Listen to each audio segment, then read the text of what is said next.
is a presentation of the iRacing Esports Network.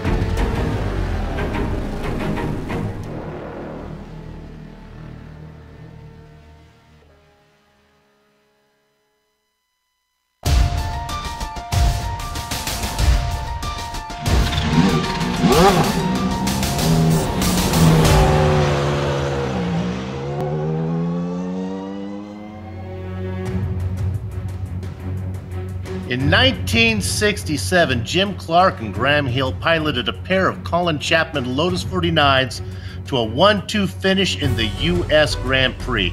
Today, iRacing brings its fleet of virtual Lotus 49s to that very same track and invites sim racers from around the globe to summon up to channel the Clark or Hill inside each of them. From Watkins Glen, it's the rebranded Grand Prix Legends, the opening round of 12 in its 2019 winter season.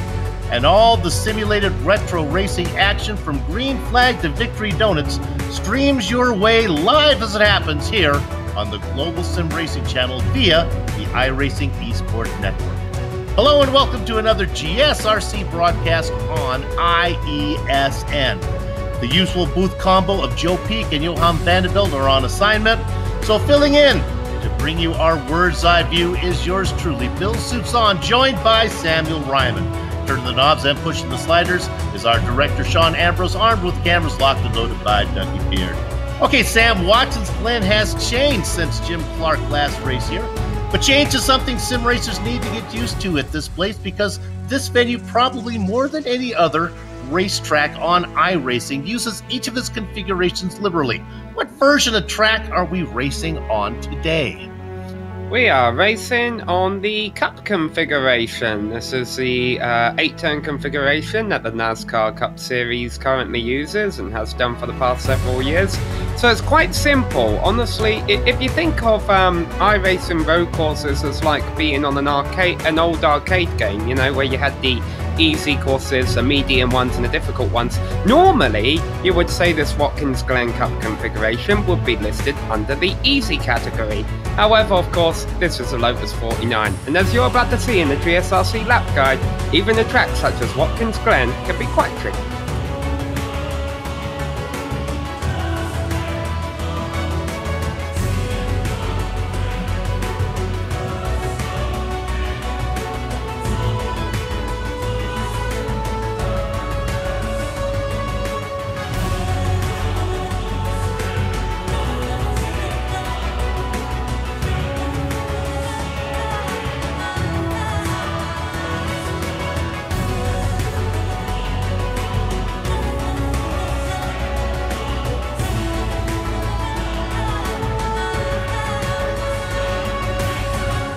All right, we've got Stefan Schlacker in the GSRC Lotus 49. So let's do a lap around Watkins Glen. Down into the 90, it's going to be very easy to get greedy and overcook this one under braking.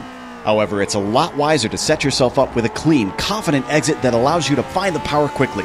But as you hit the S's, you'll quickly find this is not like a modern car where you can just keep your foot planted all the way through.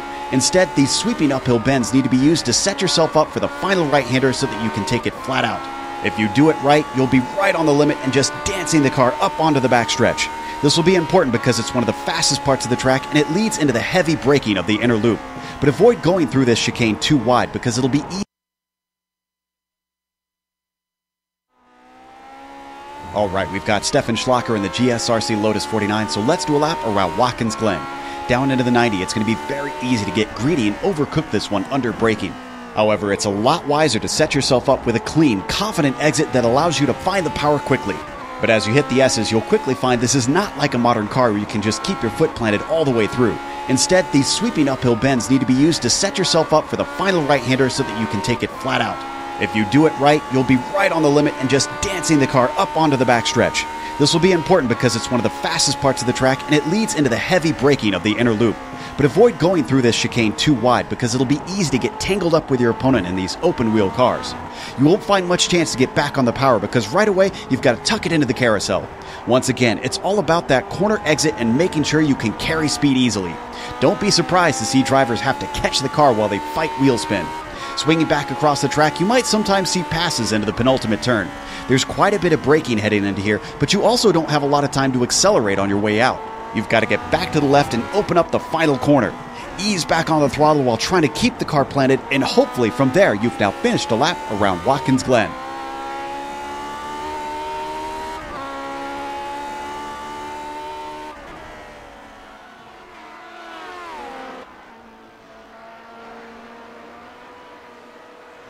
Joe Peak may not be physically with us, but we get the privilege of having him take us around a recorded lap here at the Glen. Now, the Grand Prix Legends is a rebranded version of the Lotus 49 World Cup.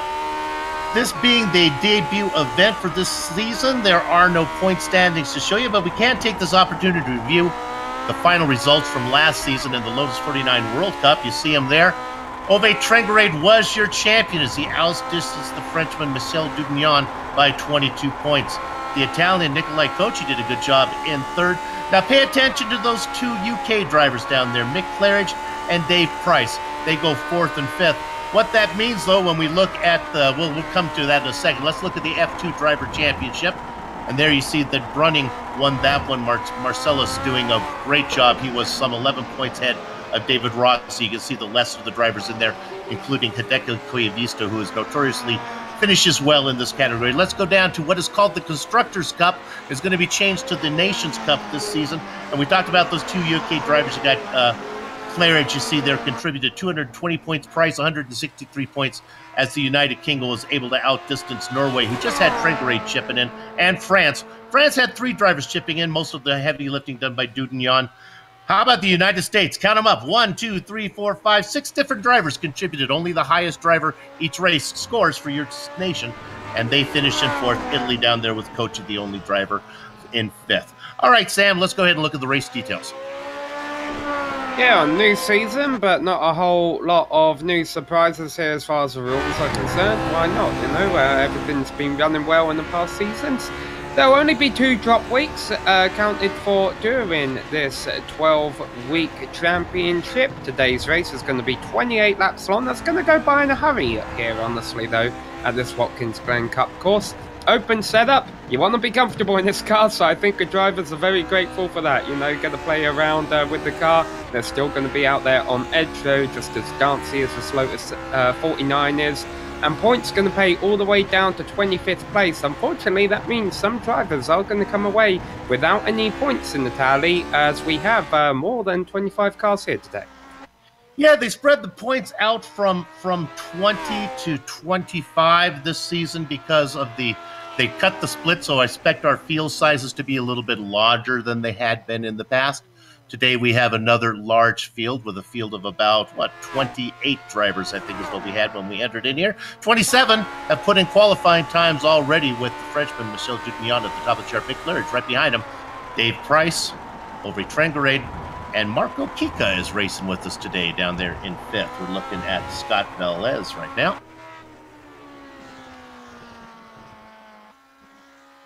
Pretty simple road course here today. It does have the bus stop, though, which should make it interesting.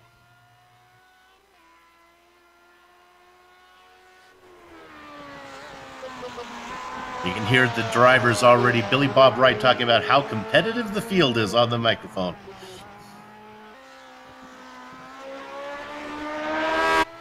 It's always nice at the start of the season, Bill. You know, new season, everyone's point slates are cleared. You're right behind whoever the eventual champion is going to be. So everyone wants to show up, you know, get off to a good start to this championship. And hopefully we'll see a lot of these big names stick around all the way through round 12.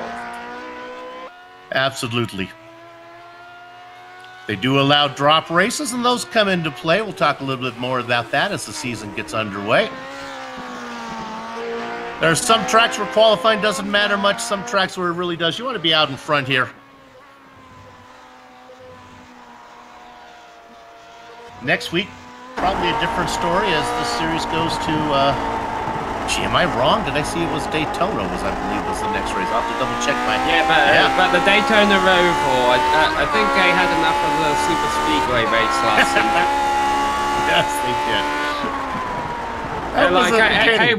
we're going to the NASCAR configuration of a Watkins Glen course, but at least it's not the NASCAR configuration of Talladega or Daytona, right? Absolutely. And qualifying is just about done. And I think probably let's go to the grid. Michael Dugnion and Mark Claridge on the front row. Dave Price, Ove Trankere in row 2. Marco Kika and Rob Olenek behind them. Billy Bob Wright and Matt Wright. They're not related, 7th and 8th. Justin Albright and Paul Foster in 9th and 10th. Yeah, skipping over the page number 2, here we see Gary Teal out qualifying Daniel Sadjo. On row number 7, we have Richard Morin ahead of Scott Velez. David Rossi will be starting from 15th ahead of George Heaper. Alance Farrier will be starting from 17th place ahead of Daniel Blackmon. And then rounding out the top 20, we have Alex Cameron and Andrew Ng. Telmo Admiral in the blackjack position. Double hook spot goes to Michael Wren. Hideki Koyedisto in 23rd, followed by Philippe Aupois. Jean-Francois Bocas, the French driver, in 25th. And then Anthony Obrata back there in 26th position. Gary Anderson and Robert Reynolds rounding out your 28-car field. 27 drivers put in qualifying times. Reynolds did not. He'll be starting at the very back. It's a beautiful day to go racing. We'll bring the weather up a little bit when we have a chance, but it should be pretty pleasant out there. Nothing really to worry about. You can hear those Lotus 49 engines beginning to harmonize as they sit in line under this New York sun. Let's get season 2019, the winter season, underway. Gather up the chicken steak coming behind the cows. The horses aren't out of the barn. It is Dugnion out in front. Claridge right behind him. Price trying to defend the position off from Ove Trankere. They get that sorted out. A battle for 5th with Marco Kika on the inside, side by side with Olenek. Race on the foil now.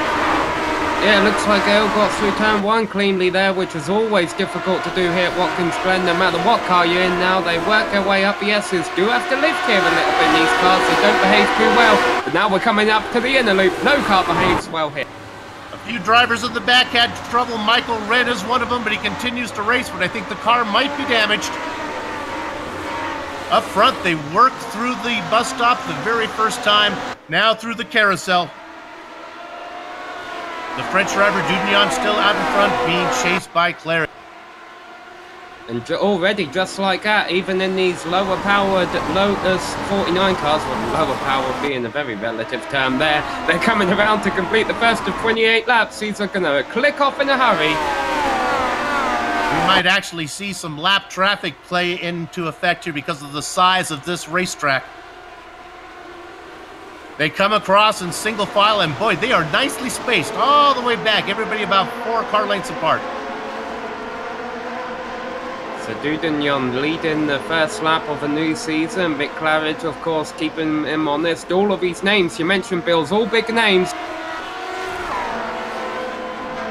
The only driver to be up a position is Justin Albrecht back there in 8th. He was able to move up one spot. He qualified in 9th. Gary Teal is also up 2 positions in 9th position right now after qualifying 11th. Boy, and that's where the action is. If we can go to 5th position right now, this is Olenek and Kika. And Olenek is going to get that pass made, move him up into 4th. Kika not giving up. Look at him, hounding. Here he goes, trying to take a look down the inside, headed into the 7th corner, but nothing happening there. Olenek holding on, but normally, Bill, we say, well, you want to be behind the guy in front coming out of turn 1 because he can get such a good tow going down that back straight. Obviously, in these older cars, aerodynamics really wasn't as much of a consideration. It doesn't really work that way. All that horseplay, all that nonsense for 5th position has allowed the front 4 to pull away. Trankere now with a 1.5 second lead back to Olenek in 5th. I'll tell you, Bill, we got some good battles, but the battle for the lead is heating now. Dugnion has not gotten through turn 1 very well, and here they go, side by side into the inner loop. Dugnion takes the defensive position into the inner loop. Claridge had nowhere to go. Let's follow around because there is a passing zone out of the carousel. Let's see what happens here. Both those cars look really well planted. We've seen Claridge race so much, we're used to seeing that car get loose. He's got to run. He's going to duck down. He's going to move to the inside. He's not going to force the issue. And that tight entry might slow him down a bit as Dudonyan pulls away.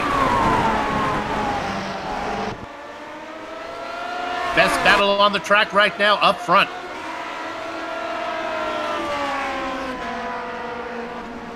We're in lap 3 of 28 in the books. Dudonyan, this is where he didn't get a good run out of turn 1 last lap, but obviously allowed Claridge to catch right up. He does better this time around, holding a few car lengths lead, so it looks like that position will remain unchanged.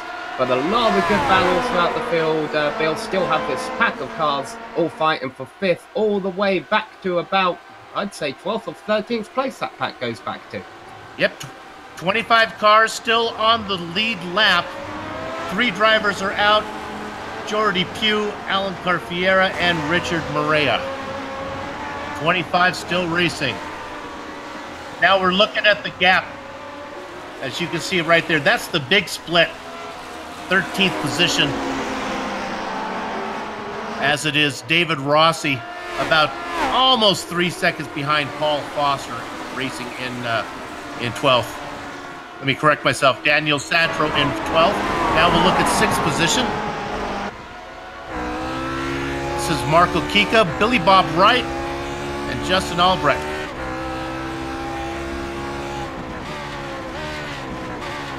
The big mover here is Gary Teal, watching from 9th position. He's up 2 spots.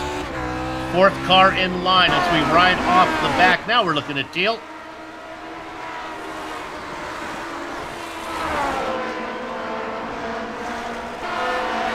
Very clean racing so far. Boy, Mick Claridge, though, up front. I'm just telling you, he's just pestering Dudonyan. Boy, he is right on him.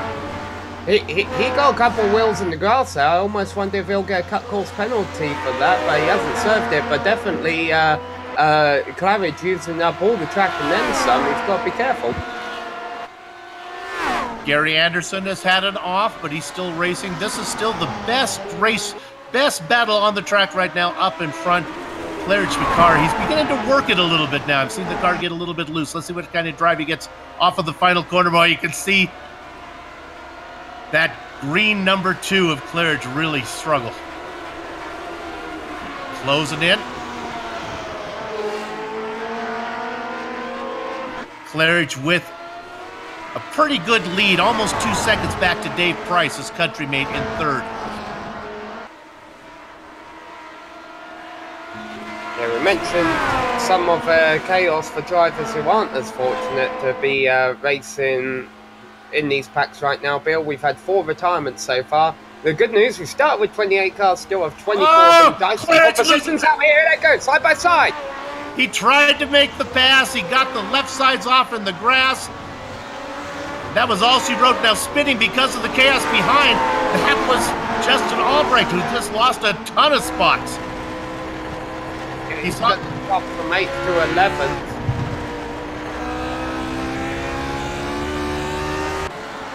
We saw that one live. Claridge made the stab, lost the car, and had to cycle back down into 8th position behind Gary Teal. Teal continues to climb as he is up to 7th after an 11th place grid marking. That's good news and bad news for Claridge here, isn't it? The good news is he's got a lot of positions in front of him he can make up. The bad news is they're already all racing as a pack, and it's going to be a little bit hazardous trying to get through.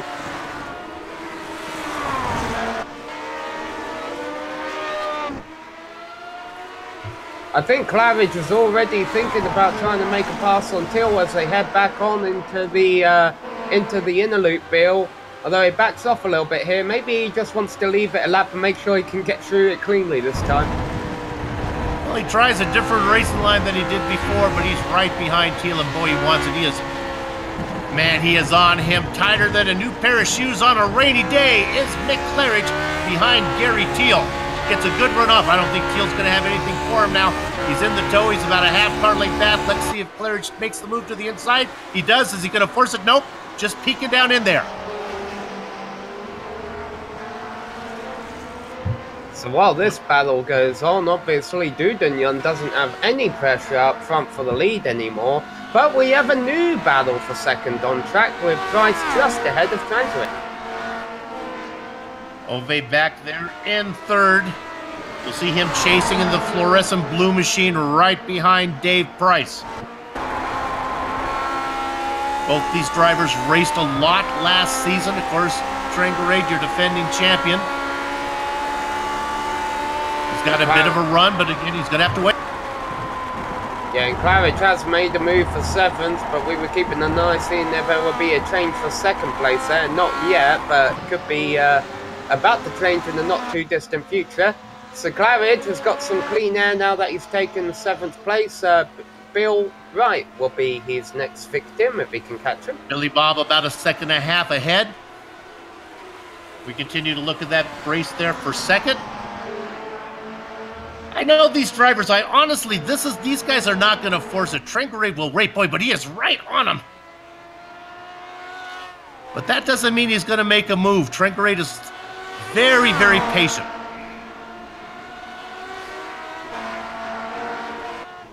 You see Dudenian there setting a new fastest lap of the race, just running away with it up the front. So let's go back here. We're looking at this pack for 4th, 5th and 6th place. Olyanek, Kika and Wright. And then there in the distance, you see trying to run them down is Mick Claridge. He was in 2nd, fell down to 8th, now back up to 7th.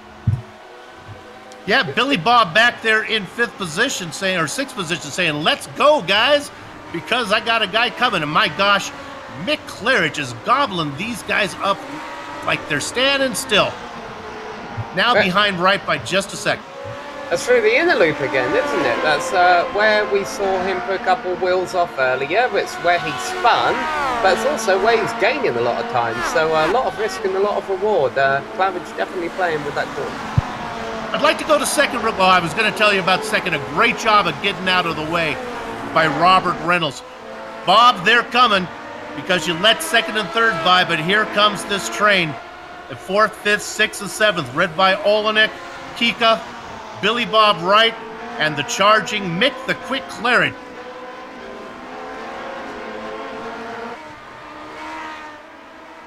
We're looking there at Price and Tranquil again.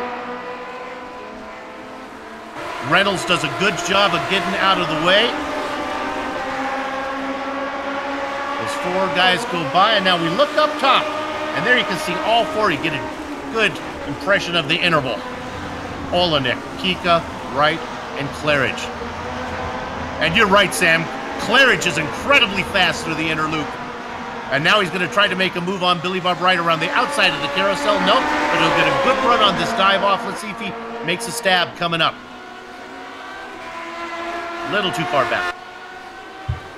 If Claridge wasn't watching the rear of Wright's car, he'd be watching his lap counter because we're already coming around to complete lap 10, halfway in not too distant future. And I know Claridge would love to get back up to 2nd where he was earlier. I doubt that will happen though. And unfortunately, the longer he stays behind Wright, the less positions he's going to be able to make up. Still in 7th place with 10 laps in the books. Dudenian having a great race out in front by 5 seconds. Price and Tranquil still 2nd and 3rd. The real battle is back here. And Claridge has got the pass on Billy Bob. Move him up to 6th. Well, this is what Claridge wants, isn't it? Clean racetrack as he heads into the inner loop. Let's watch him minimize the gap here. Once again, he actually got through the entry well there, but I think he overshot it. Yeah, look, Wright gets right back onto him excellently in the loop, and in fact might think about retaking 6th place. Billy Bob, a very smart driver, but if he sees an opportunity, he will take it. But right now, Claridge gets his wits about him and starts to drive away. Yes, I think Claridge was thinking the same thing I was there. He saw the empty track and 4th position. Olenek just got turned by Kika. Kika's going to lose momentum and sacrifice the position to Claridge as he goes by, as does Wright. We're going to take another look. Well, that's going to make life a lot easier for Claridge. He's back up to 4th now. There you see Kika in the white car. And Olenek, he just gets into his gearbox, and he comes around. Great job of keeping the car off the wall by Rob.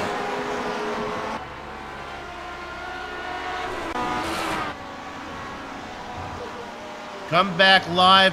Olenek is relegated back into 9th position behind Matt Wright.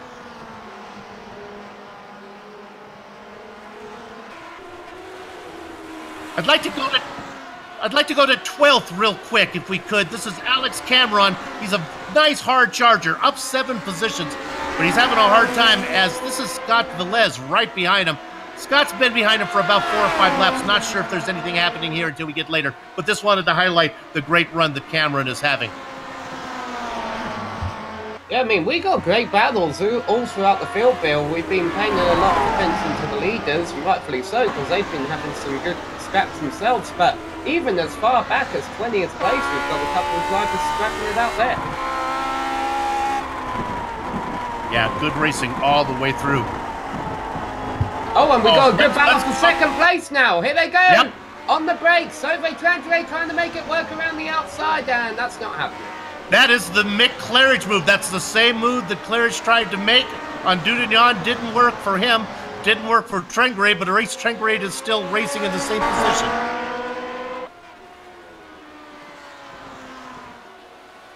Trengray in the fluorescent blue number 8 machine, working on the back of Dave Price in the number 3.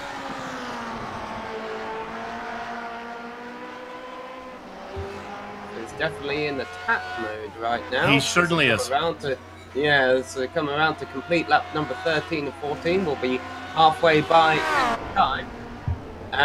Right, we have here, Bill.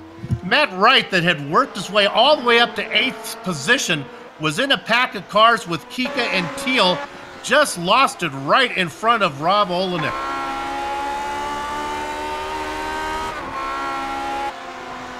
A little bit of overcorrection here. You can see the car get loose, and then he brings it back and off into the beach.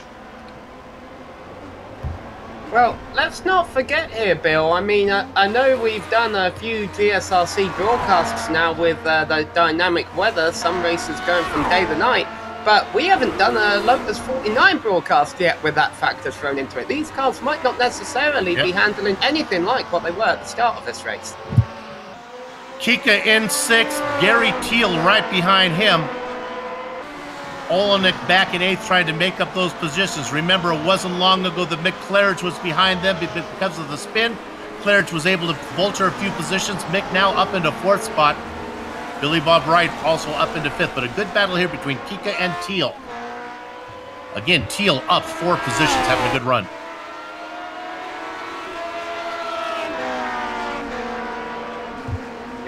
We're going back up to Dudignon here, who's absolutely dominating this race. Has got an 8-second lead over David Price.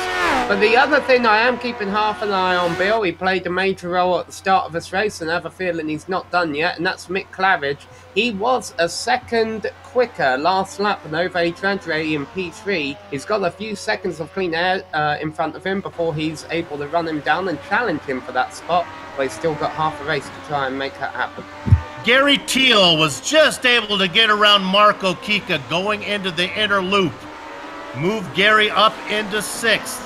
Kika in 7th and Olenek back to 8th. Well, sitting back there in 8th. We don't need to see a replay of it. It was a pretty traditional pass.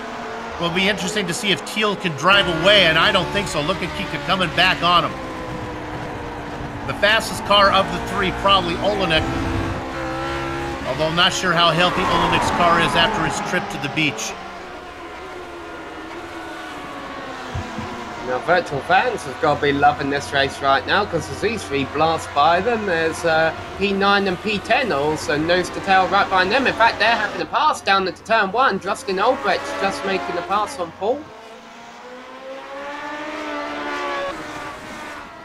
Gets that done. Foster now down in 10th.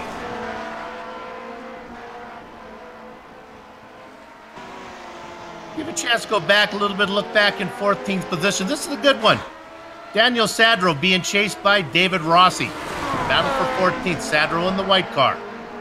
I believe I believe I was in Spec Racer Ford race yesterday with Daniel Sancho.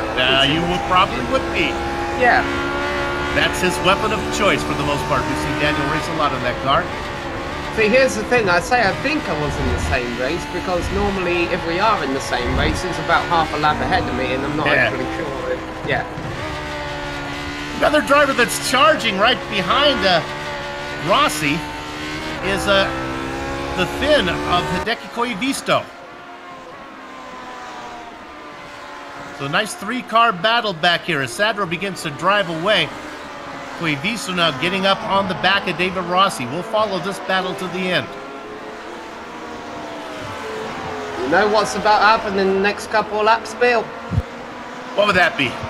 Claridge is going to catch up with our battle for second. And I say a battle for second because he's been doing this every single lap. Trantre has been looking to the outside of Price, entering the inner loop. He hasn't made a move. He's just waiting for his opportunity. Problem is, he's been waiting too long now because now he's got to worry about Claridge finding. We've got a nice little three-way scrap for second place here. And I'm sure Claridge would be very content to get second back. Because at the rate Dudon's been going, I almost wonder if Claridge is thinking, well, I was never going to win this race anyway. Let's get back where I started. Claridge had a shot at it, but he lost too much ground. He'll never get back up to Dudon unless he runs into some trouble. But yeah, he's got to be really happy to be up here. Of course, the seas parted for him with a little bit of the spin in front of him. He was able to get through cars a little easier than it might have been. But here he comes, Sam.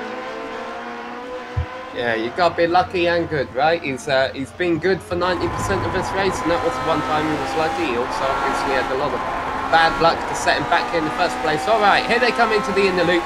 Trantre's got to try and be a bit more aggressive this time. He's got pressure from behind. You see Price going defensive. The same move they've been playing lap and lap before, and Trantre can't do anything. And he loses it. Price goes through the grass. He's going to get a cut course for that. But he stays racing. I think he's only going to lose those two positions to Trengarade and Claridge. Price now back to fourth. He might have to serve that slowdown penalty. That's the best thing that could have happened to Ove Trengarade. Trengarade was clearly faster than Price. And now he can see when he can stretch his legs a little bit here with Claridge behind him. Yeah, well, let's see if Trengarade can keep Claridge behind him. Claridge obviously has a lot of momentum right now. He's feeling really good, thinking, man, I've just gone from 8th to 3rd, and P2 is right there in front of me. We're coming back up already to his favourite passing opportunity on the track. Trantre's been trying to make a pass up this hill all race long, hasn't been able to do it. Claridge has been trying to make passes up here all race long, and he's pulled them off almost every single time. So here he goes, already trying to get alongside Trantre in the S's. Realised that wasn't happening. Boy, Claridge is really fast out of that first corner, up the S's, down to the inner loop.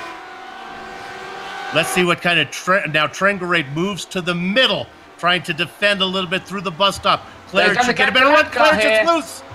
They're getting the lap car here. Good job of getting out of the way by Robert Reynolds again, as he lets those two cars go by, as does Dave Price.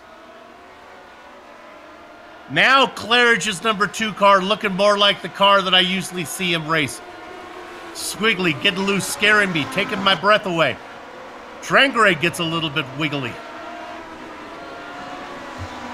Oh, wow, Claridge really like through the final turn. He's trying to get a good run down the front straight. Well, he ain't going to do it that way. 9 laps left to go as they come across the line. Trengarade starts to pull away a bit, but watch how fast Claridge is here. He's going to get him back up. All the sliding, though, has let Dave Price get back into the mix. Great race for...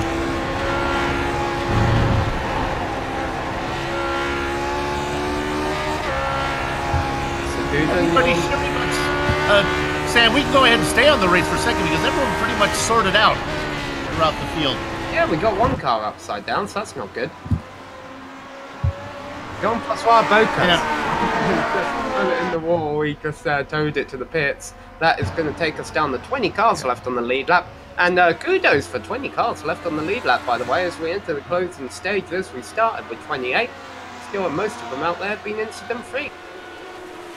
Bocas got loose into the bus stop and then got collected, and that was the end of his day.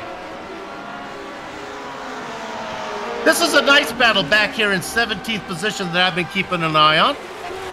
Daniel Blackman ahead of Philippe. Oh, what?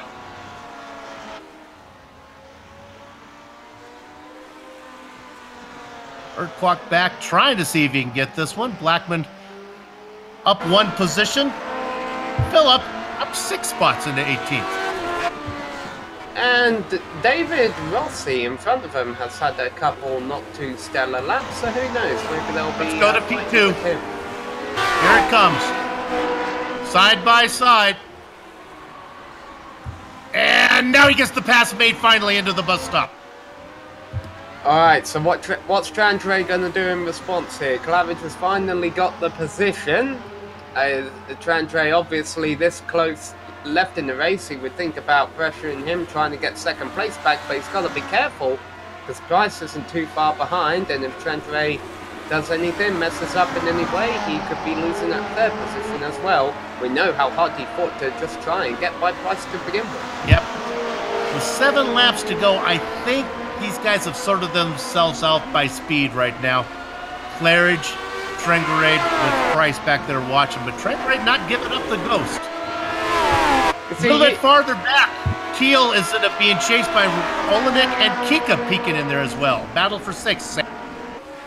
Yeah, battle for 6th, and you mentioned, Bill, and I agree with you, that P2 is where he belongs, P3 is where he belongs, P4 is where he belongs, and they can all run faster if they just stay like that. The problem is the other thing you said, 7 laps left to go. They're race drivers. Yeah. The guy in 4th doesn't care he has a slowest car before. The leader of this train, we're looking at Teal, up 5 positions. Peeking down there is Marco Kika. Kika qualified 5th. You know he has the speed, just hasn't been able to race well today. Loses a little ground to the 2 in front. Olenek also was fast, but he had that spin. Trying to make up positions the same way that Mick Claridge did.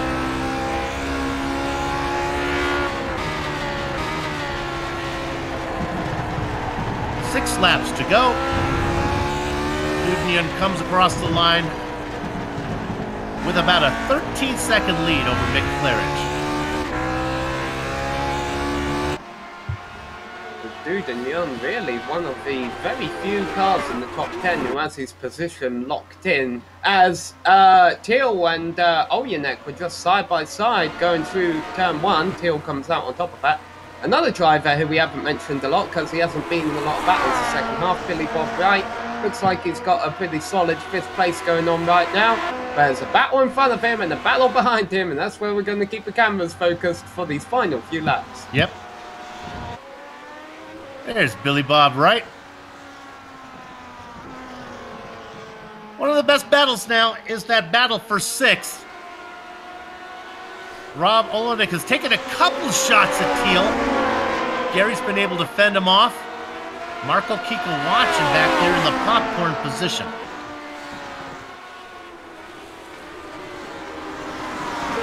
Wait, say 19. This is one. Go ahead. You're saying this is one of the best battles, Bill, but as we come across the line with 5 laps left to go, Trandre is trying to change your mind. He has not gave up on 2nd place at all. That blue car is sticking right there with Mick Claridge.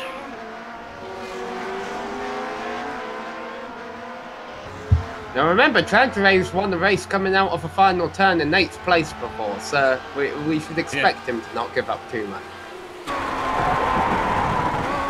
Right on board with Claridge now, looking back at the Norwegian driver. Go ahead, Sam. Yeah, granted that was Talladega, but still. Yeah.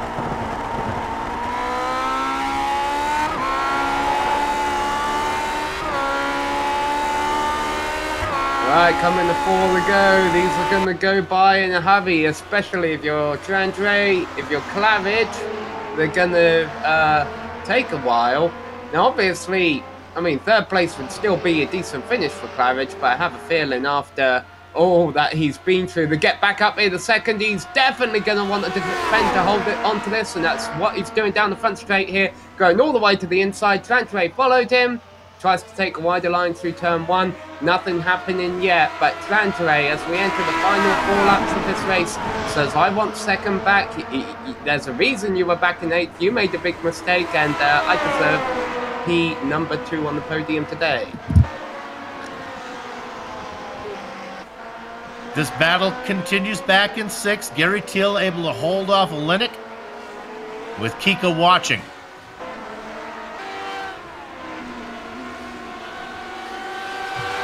Lap car, they're going by there, just letting them all rush on by down the back straight. I'm sure the drivers will appreciate that.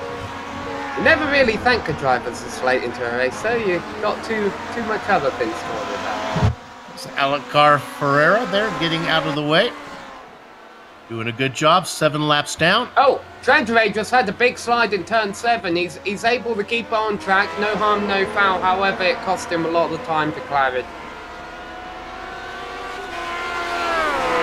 I mean, I don't even know if we had a replay of it, if it would be worth watching, because it wasn't really a dramatic slide. It was just a costly one. Yeah, he's now fallen back about 20 car lengths, 0.7 of a second back behind. Dave Price unable to keep pace with the 2 cars in front as he races in 4th.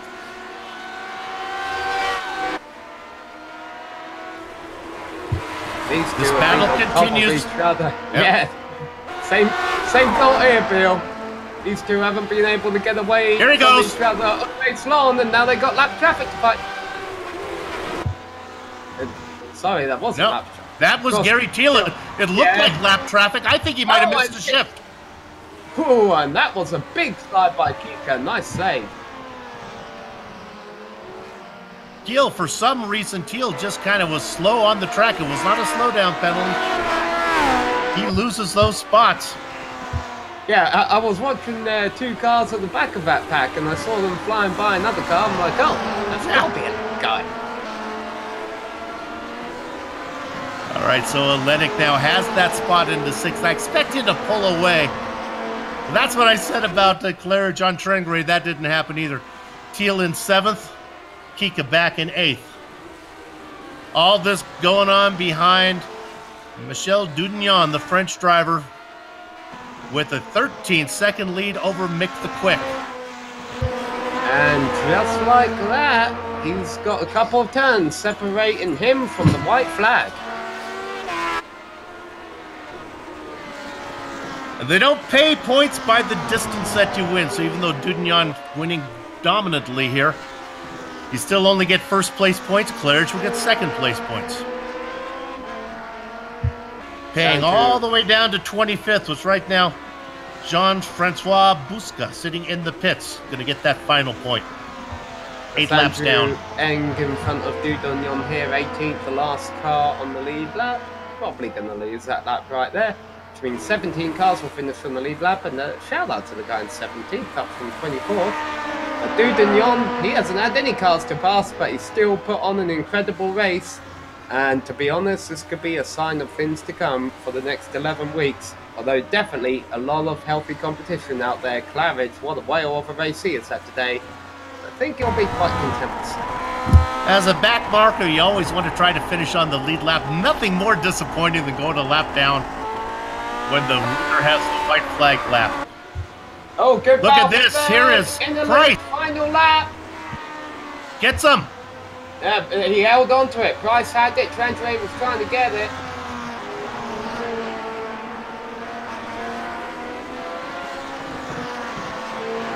We go back up front now to Michel Dudignon as he's going to get 1st position. Claridge is going to take 2nd.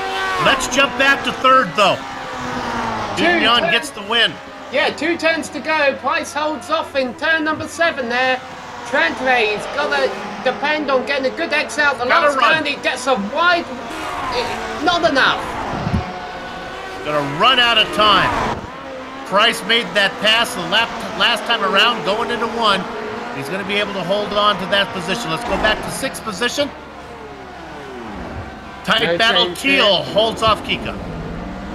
Yeah, but they both got by Olenek on the last lap. Olenek must have had some problem. You are correct. I didn't catch that one. Rob was being chased, and he got the car off on the grass coming out of the carousel. This will be fun. This is a good camera angle right here. Watch out of the carousel. He gets wide, the car gets on the grass.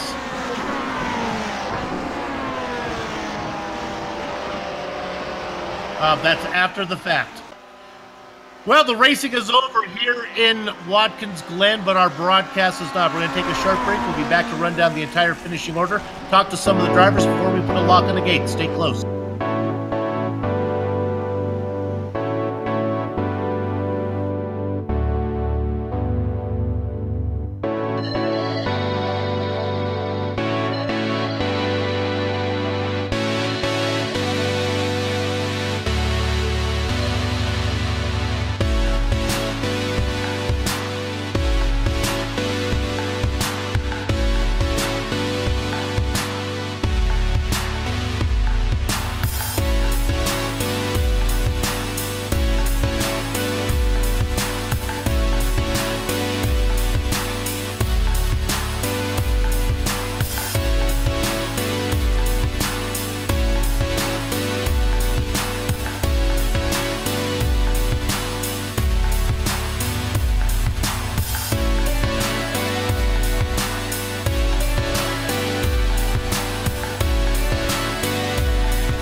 You're watching the Global Sim Racing channel via the iRacing Esports Network. It is round one of the Grand Prix Legends 2019 winter season, and let's run down your finishing order here at Watkins Glen. Michel Dudignon was challenged early by Nick Claridge. Claridge made a mistake, fell way back. Dudignon had a cakewalk from there as he gets the win. Claridge was able to fight his way all the way back to second. A great battle between Dave Price and Aubrey Tringray on the last two laps. Price gets the better of the Norwegian driver. He takes third. Tringray relegated back to fourth where he qualified. Philippe Wright up 2 spots into fifth. On the back half of your top 10, we talked about Gary Teal, a hard charger, 5 positions up into sixth. Marco Kita, 7th behind them. Rob Olenek, who had a spin on the last lap and sacrificed 6th position as he falls back into 8th. Justin Albright rounds out in 9th position, and now rounding out your top 10, a very quiet run from Paul Foster. Matt Wright is going to be in 11th, followed by Scott Valles and Alex Cameron. We talked about Cameron's great run, up 6 spots into the Baker's Dozen position. Daniel Sadro, best Hideki Koivisto in 15th, the Finn driver, just ahead of David Rossi in the Sweet 16th position. Philip Ulquat in the 17th spot ahead of Andrew Ng and Anthony Obrata. In 20th position, it was Daniel Blackman. We watched that battle. He ended up besting Robert Reynolds, who was 3 laps down in the blackjack position. Gary Anderson, Timo Almiral, Alan Carr, Ferreira had a 24th spot. Last car in the paying position. He's going to be 9 laps down, and he finishes the race in pit lane. Jean-Francois Bosca, the French driver. Michael Wren, Gordy Pugh, and Richard Morin all had trouble early. And there are the 28 drivers that earned the grid spots and the final position. Let's go ahead and talk to our third place driver, Dave Price, who was racing up there in second for a while. Dave, that was a fun race. You ended up getting over Ove at the very end. Yeah, hi there. It was quite a dramatic race. At second place as Mick had a bit of a spin in the bus stop, and so I just kind of cheekily inherited that. And then I was hanging on with Ove, pushing hard, and I made a mistake in the bus stop myself while Ove was on the outside, and I got a slow down, so I had to back off, and that let both Ove and Mick through. And then it was just kind of chasing to the flag, and hoping against hope that someone might make a small mistake, because the lap times are so close here. It's very, very difficult unless you're considerably faster than the guy in front to actually make a pass. Yeah, we enjoyed watching the battle early on as Trinkery would keep making a stab at you. He was really good coming out of the first corner, up the S's into the inner loop, but it's hard to make a pass there unless you get ahead of the guy. Some fun racing. We didn't get a chance much to talk about the weather or the day to night transition. Did it make much difference for you, or really was pretty non-issue? It is different. I mean, I didn't particularly notice it. Once you start racing, you kind of forget about everything, don't you? But we have noticed this a lot in testing and practice this week, how just particularly with the weather like we had it this afternoon, where you've got the cloud cover coming over for a few minutes, and it really, really drops the surface track temperature very, very quickly. And so your tyre choice can all of a sudden go from being spot on to being terrible. So I think it's a great thing. It's I'm sure they'll need to fine tune a few bits, but for the race itself, no, I mean it's a pretty straightforward track. Watkins Glen, nice way to start the season, but really, really good fun out there today. Okay, we'll get you out of here on this one. Last season, you guys took a little experiment, went to Talladega. You're kind of tempering it a little bit as this time you go to Daytona, the Roval. That should be interesting. What are your thoughts? Yeah, turn one will be interesting. Having done a bit of practice there, it's quite a fun track, and I've raced Indy cars there. I think it was on the Moto config, I think it was called. I can't remember, but it had the same turn one but a different infield configuration, and that was a lot of fun. But I've never actually raced the 49 there, but I think it'll be good fun. But you'll see a lot of people struggling at turn one. Try to bring the car home clean like you did today. Good job. Congratulations on starting the season with the podium. Yeah, thanks, guys, and thanks for your great coverage. Dave Price, your third place finisher today. All right, we're going to be able to talk to our driver who finished in second, Mick Claridge. You get the award for passing the most cars. Oh, cheers, mate. Little mistake in the bus stop. I thought you might have been faster than Michelle. You just couldn't find a way around him. Yeah, do you know what? I got a bit desperate there because so it's like I've been saying in practice all week, these clouds and what's going on with the track and the shadows and all the rest of it, it does actually make a difference what tyre pressures you use. So I went low on tyre pressures, and I was waiting for him to warm up. And then I just told Michelle this. When they did warm up, he had a really good lap and he got away from me. So I was thinking, oh, no. And so then I really had to push, and I caught him, and I just got a bit desperate there. I thought it was going to be one of them races where you just stuck behind, and you can't do anything about it. But yeah, it was a stupid move that was. It's annoying, that was. Well, whether you finish 0.3 of a second behind Michelle or 13 seconds behind him, you still get the same points. So second place points. Let's talk about Daytona coming up. Any thoughts about the Roval? Oh, that's going to be really interesting because there's no grip there whatsoever. Simon Shaw put a host up just before the season started this season. We all went there, and I couldn't believe it. It just felt like it was on ice. So it's going to be really, really interesting to see how guys get off these slow corners. The cars are going to be all over the place. Got it. Well, good luck to you. It'll be fun to see what happens in Florida. Good luck the rest of the way. Cheers, Bill. Mick Claridge, our second place finisher today. Sam, who you got? We have got probably a driver who had definitely one of the more entertaining racers out there today. Gary, congrats on 6th place. Oh, thanks. Can you hear me all right? Yeah, we got you. Were you in a battle every single lap? Was there a single lap that went by where you weren't racing some? I don't think so, but I guess that's the point for iRacing. It's a lot of times, or it used to be before we had these big, strong fields, you'd get behind Mick and the guys in front, and it'd be more or less a 28-lap time trial. But, yeah, it was very entertaining and good, clean racing from everybody. Yeah, so when it was all said and done, obviously you were entertained, we were entertained watching you race. How satisfied are you with a 6th place finish? Is that what you were after? Not really, but I'm pretty average on the qualification. I qualified 11th. And I just can't seem to get the qualifying right. But I do okay on the races. I usually, maybe I'm a little overcautious, and that's why I don't qualify well. But I do, that works well in the races. And it was a good race. I think I raced the same guys that we ended that race at Nuremberg with, Mika and Rob, was it? Yeah, Rob. But yeah, I dropped a gear on that. I think it was the second to last lap, and they both went past me. I got a little tense on the downshift and then pulled the downshift on it. That's why they went by me.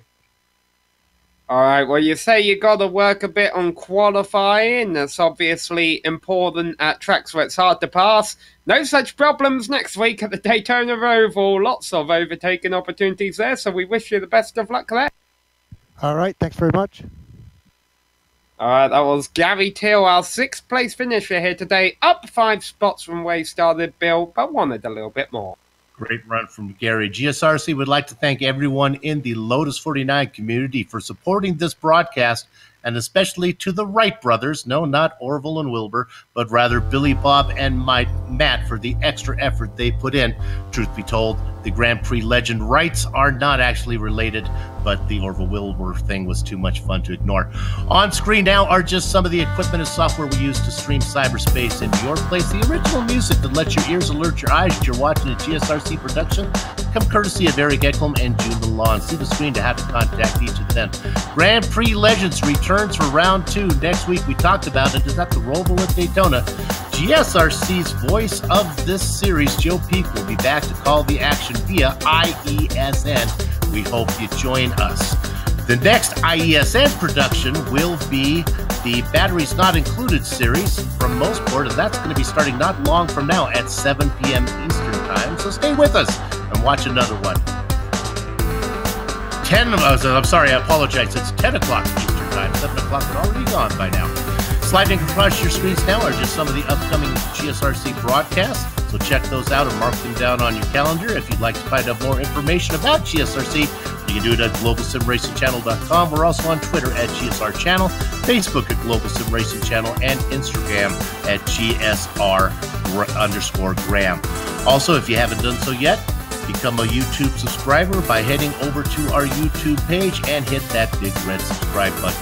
Finally, on behalf of the entire crew, Sam, Sean, and Doug, I'd like to thank all of you for watching. With that said, we're off to have fun, storm of the castle. See you in a few minutes for that Batteries Not Included race. So until next time, race hard, race clean. We'll see you on the track.